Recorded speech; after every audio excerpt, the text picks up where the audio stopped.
First, you create your campaigns, your AdWords campaigns step by step. You must be sure what steps to follow, so that's why we are here. After creating your AdWords campaigns, you must check that everything is alright. You have to check the stats.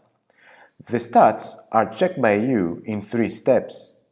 2 of these steps are inside Google Analytics. So Google Analytics is all you want to check Google AdWords. So AdWords without Analytics.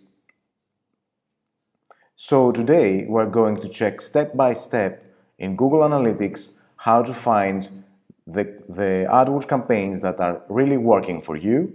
And also we're going to check all these Google Analytics metrics that really matter. So after this course, you will be ready to find what's really working on your site and what you need to change.